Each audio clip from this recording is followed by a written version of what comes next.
Hello students, today we will discuss about the mitochondria. Today's my topic is mitochondria.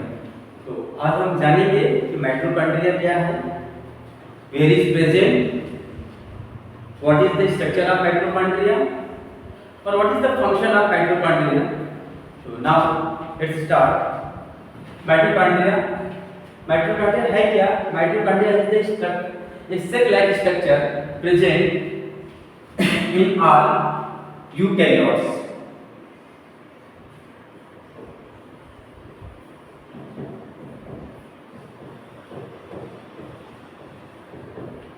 Mitochondria is a cell-like structure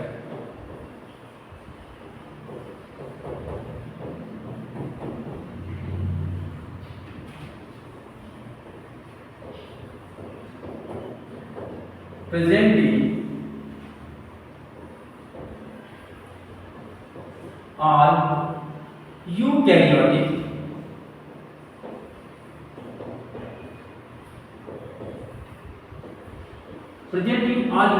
cells.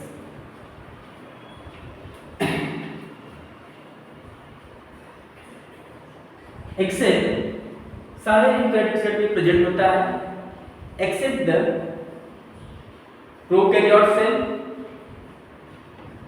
RBC of mammals and sieve tube of phloem mitochondria absent. तो absent कहाँ होता है mitochondria?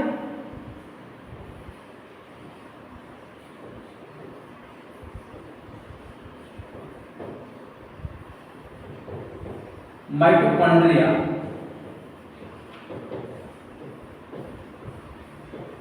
absent in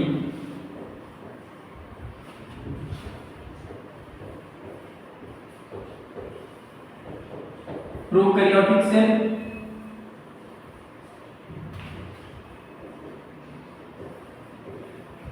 RBC in mammals and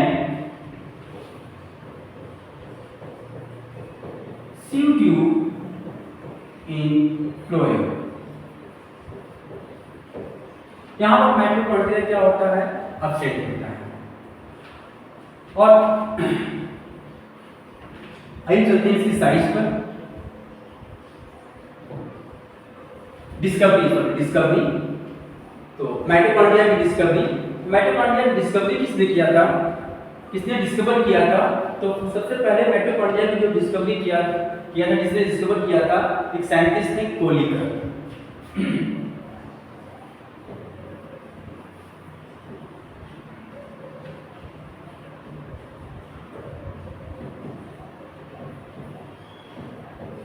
Kolliker 1850 Kolliker ने 1850 mitochondria discovery किया था। Kolliker ने 1850 mitochondria को discover किया था। Discovered in striated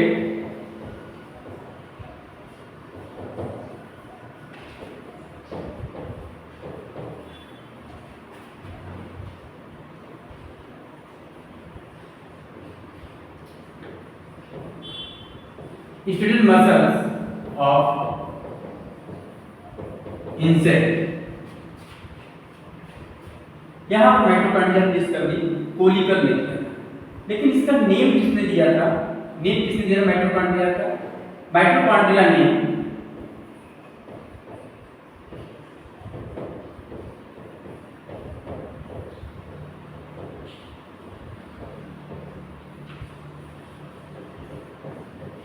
given by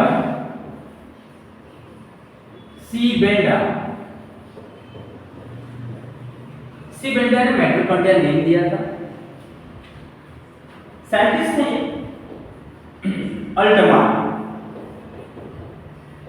Altmann ने माइटोकॉन्ड्रिया को क्या नाम दिया था? अल्टमान ने टर्क दिया था।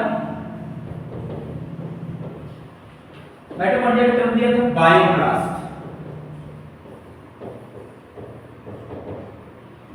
और एक साइंटिस्ट हैं फ्लेमिंग।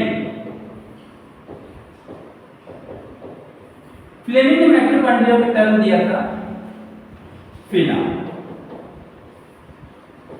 फिला टर्म माइटोकॉन्ड्रिया किसने दिया था? फ्लेमिंग ने दिया था। और एक साइंटिस्ट है मेविस। अब एक क्वेश्चन ये बनेगा कि माइटोकॉन्ड्रिया की डिस्कवरी प्लांट में किसने किया था? Who discovered mitochondria in plant? Scientist है मेविस।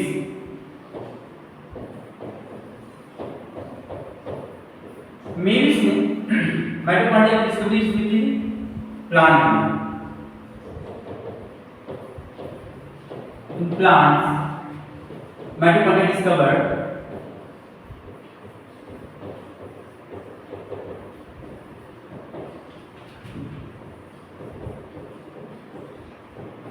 डिस्कवर्ड किया। तो प्लांट में माइटोकॉन्ड्रिया की डिस्कवरी किसने किया था? मेविस ने किया था। तो डिस्कवरी तक हमने डिस्कस कर लिया। अब आइए आगे, नंबर ऑफ माइटोकॉन्ड्रिया। अगर माइटोकॉन्ड्रिया के नंबर्स की बात किया जाए कि नंबर ऑफ माइटोकॉन्ड्रिया पर सेल्स कितना होता है, तो एक्चुअल में माइटोकॉन्ड्रिया के जो नंबर्स होते हैं 50 to 50,000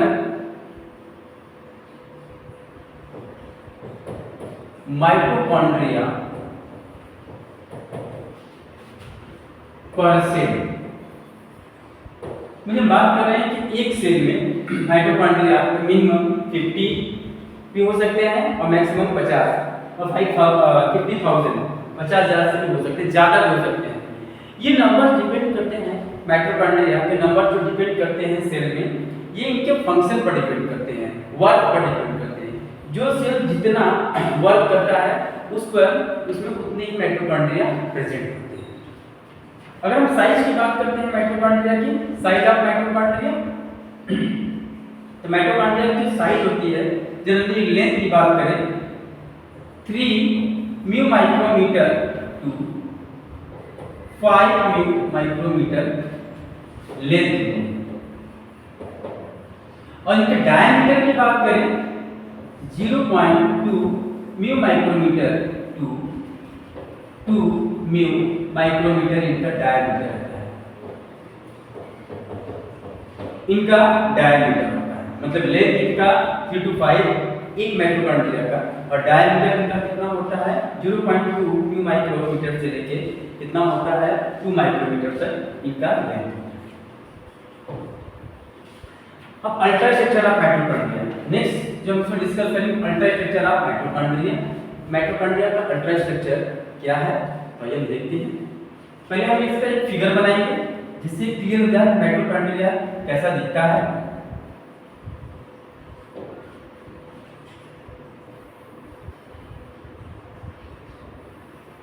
फिर हम बात करते हैं माइटोकॉन्ड्रिया। माइटोकॉन्ड्रिया एक सेल लाइक स्ट्रक्चर है जिसको हमने अभी डिस्कस किया, और माइटोकॉन्ड्रिया जो है डबल लेयर का बना होता है। कितनी लेयर का? डबल लेयर का बना होता है। जो आउटर लेयर होता है माइटोकॉन्ड्रिया का वो स्मूथ होता है। आउटर लेयर माइटोकॉन्ड्रिया का, ये क्या माइटोकॉन्ड्रिया का आउटर लेयर है, आउटर लेयर, और ये है इनर लेयर।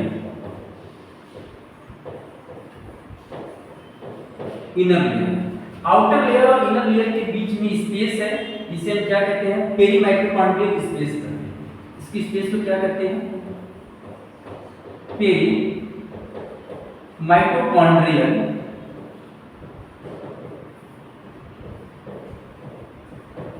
स्पेस।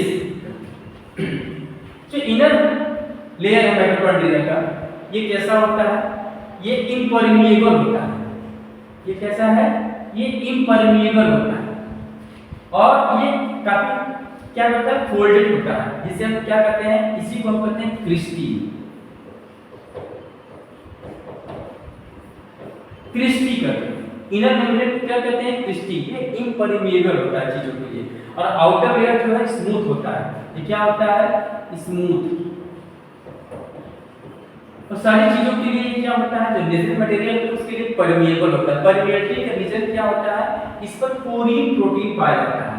एक प्रोटीन होता है इसके मेम्ब्रेन पर, जिसे हम कहते हैं पोरीन, जिसके कारण चीज मटेरियल जो है नेसेसरी मटेरियल इन और आउट करते हैं। और इसके जो माइटोकॉन्ड्रिया है, माइटोकॉन्ड्रिया के इनर मेम्ब्रेन पर एक बैडमिंटन लाइक स्ट्रक्चर प्रेजेंट होता है।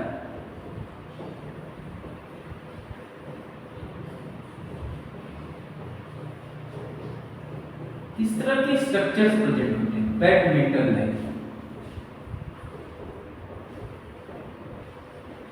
Inner membrane.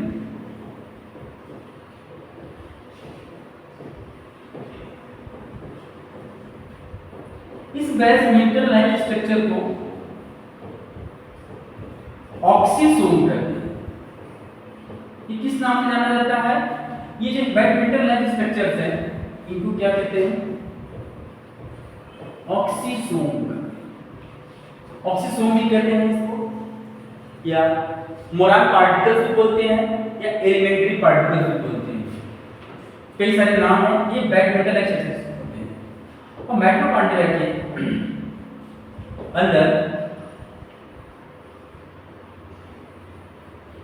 खुद का डीएनए होता है own genetic material and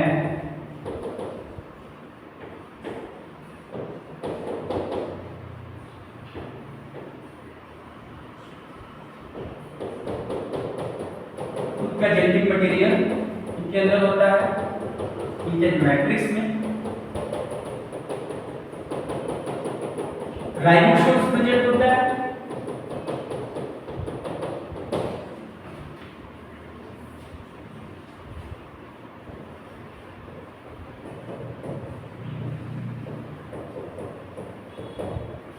circular genetic material कैसे होता है, सर्कुलर होता है।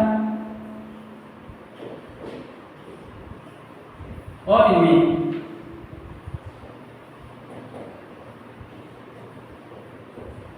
राइबोसोम होता है, वो भी 70S का राइबोसोम। आरएनए भी होता है। और इनमें ये जो मैट्रिक्स है, मैट्रिक्स में होता है। तो बात करें जो क्रिस्टी है, क्रिस्टी के अंदर मैट्रिक्स होता है, माइटोकॉन्ड्रियल मैट्रिक्स।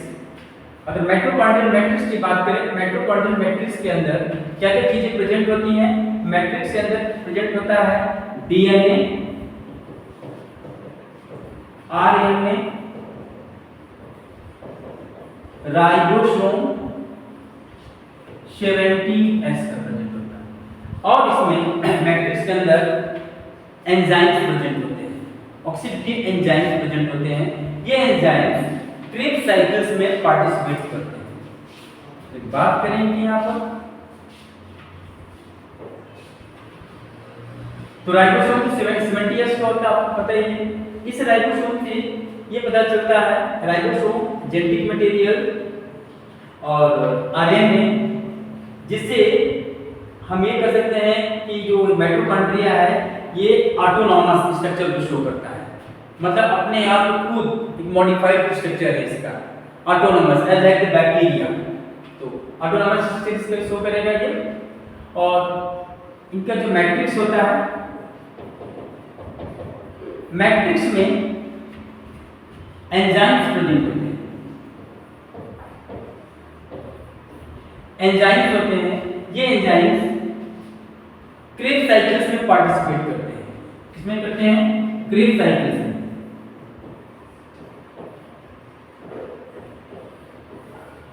या इसको कहते हैं TCA cycle, try carboxylic acid cycle में ये एंजाइम पार्टिसिपेट करते हैं। किसके पार्टिसिपेट, किसके ब्रेकडाउन के लिए, जो पायरुविक एसिड एंटर करता है माइटोकॉन्ड्रिया के अंदर।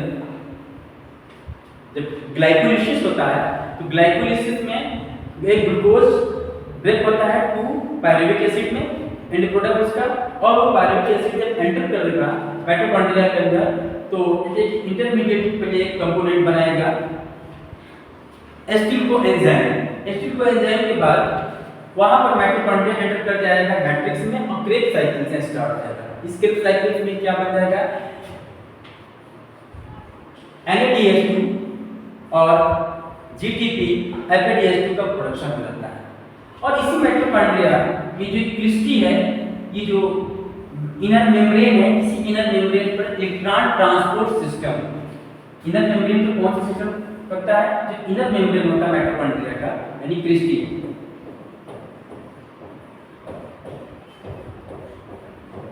इनर मेम्ब्रेन पर इलेक्ट्रॉन ट्रांसपोर्ट सिस्टम चलता है, जिसमें इसी इलेक्ट्रॉन ट्रांसपोर्ट सिस्टम में ATP का प्रोडक्शन होता है।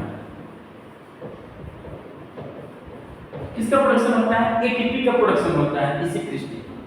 और ये ऑक्सीसोम है, अगर हम ऑक्सीसोम को देखें, ऑक्सीसोम एक्चुअल में कैसा दिखता है, इस तरह के स्ट्रक्चर में अपीयर होता है, जो ये इसको कहते हैं बेस, स्टार, और इसको कहते हैं हेड। इनकी अगर लेंथ की बात की जाए तो ये कितना होते हैं, 10 माइक्रोमीटर होते हैं। इसी जो ये ऑक्सीसोम है,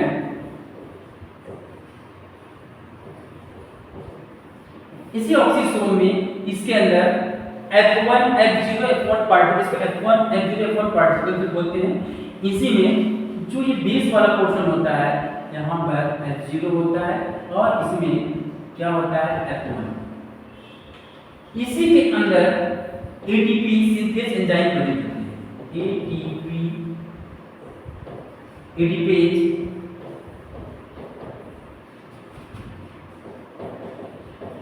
सिंथेस एंजाइम प्रेजेंट होते हैं। यही एडिपिस एंजाइम ATP का प्रोडक्शन करते हैं, ATP प्रोड्यूस करते हैं। तो ATP सिंथेस एंजाइम कहाँ होते हैं, इसी में होता है F1 F0 F1 particle oxysome में, जिससे क्या होता है कि ATP का प्रोडक्शन होता है। और इसी ATP जब ये प्रोड्यूस होता है, इस ATP का यूज पूरी सेल करती है। इसीलिए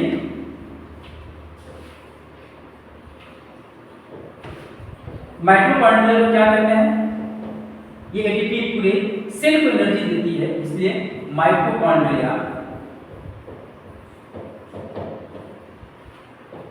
इज नोन एज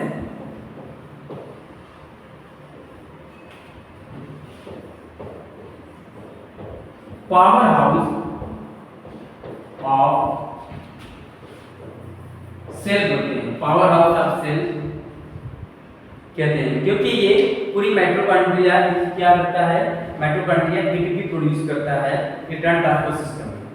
जब ग्लूकोज का ब्रेकडाउन होगा तो वो एनर्जी इसमें स्टोर हो जाएगी, माइटोकॉन्ड्रिया के मैट्रिक्स में आती है NADH2 और FADH2 के फॉर्म में, जहाँ पर इनको कैश करके ATP में कन्वर्ट कर दिया जाता है। और इसी ATP का यूज पूरा सेल करती है, और उसी ATP का यूज हम जो भी लिविंग थिंग्स है अपने बॉडी की ऑल एक्टिविटीज में क्या करता है, यूज करता है। तो इसीलिए हम इसे क्या कहते हैं, power house of the cell, generator of the cell. हम जो भी करते हैं इससे हमको एनर्जी मिलती है।